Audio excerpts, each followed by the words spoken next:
Hey, what is up everybody? It's me, Anthony, here to give you guys another movie review. This time is for the new Pixar film, Luca. Now guys, before we get into this review, we are almost to 1,000 subscribers, so I would really appreciate it if you subscribe if you haven't already. You know, if you like my content, you like me talking about movies, I'm just a dude, a regular dude like you, talking about movies and just giving my opinion. So let's get into the new Pixar film, Luca. Now, Pixar has a lot of reputation, like high reputation, with their films. We expect quality when we watch these films, and I know there's been some rumblings around the interwebs of people not being happy with the recent Pixar films. I personally enjoyed Soul. I thought it was one of the best Pixar films they've ever made, and Onward I thought it was pretty decent. Yeah, it wasn't like Incredibles or Monsters Inc. status, but it was a decent film. Where does Luca sit in with all the Pixar films? Like, I'm not gonna make a ranking list because there's like hundreds of those out in the YouTubes, but I will say this is not Good Dinosaur, so we have that at least. Two young sea monsters find their way to the human world and decide that the only thing that they want in this world is a Vespa.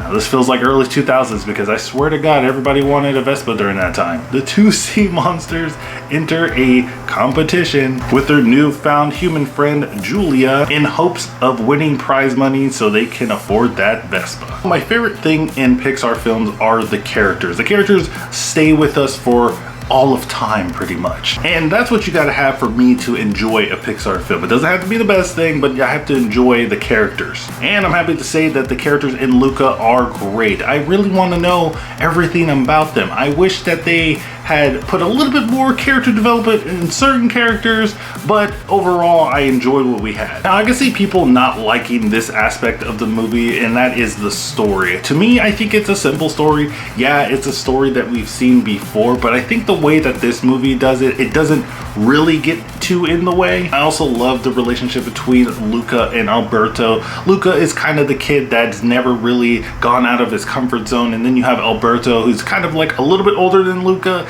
and he's seen more things. So he kind of brings Luca out of his shell so they can go on these grand adventures. And I thought their relationship was really nice. I believed it. Also, the town that they're in this film, it's like a character onto themselves. There's a scene where Luca and Alberto first arrive at this town, and just the music, the soundtrack, the score, everything, and then all the scenery and the pans of the camera, it just made you feel like you were in that town. You just got a sense of the town and what goes around in the town, and it was really nice. Now, for me, I love when Pixar has a message, and usually those messages are pretty strong. Sometimes they're dealing with topics like don't judge a book by their cover, or even a little bit more serious topics like racism. So if you're not really wanting to, you know, explore those messages or come to contact with that kind of stuff, maybe this movie's not for you. Maybe no Pixar movie is for you. But for me personally, I enjoy when a movie, especially a kids film,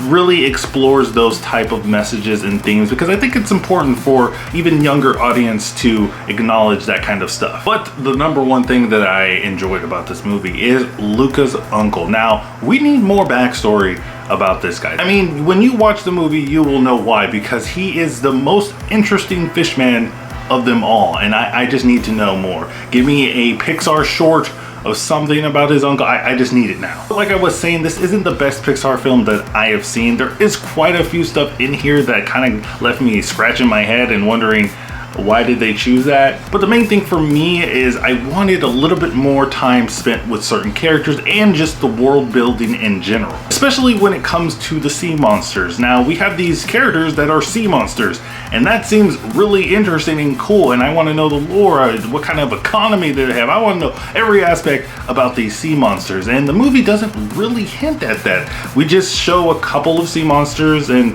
probably one other sea monster other than Luca's family, and that's it. We don't really know what they do down there. What, like, is there any towns? Is there a president sea monster? We don't know any of that. I just wish we had a little bit more time specifically in that area. And that also transitions to the human world, because they're in this town where they have statues of people like killing sea monsters, so they kind of know that they are alive, but not really. They haven't seen one in a long time from what it seems like.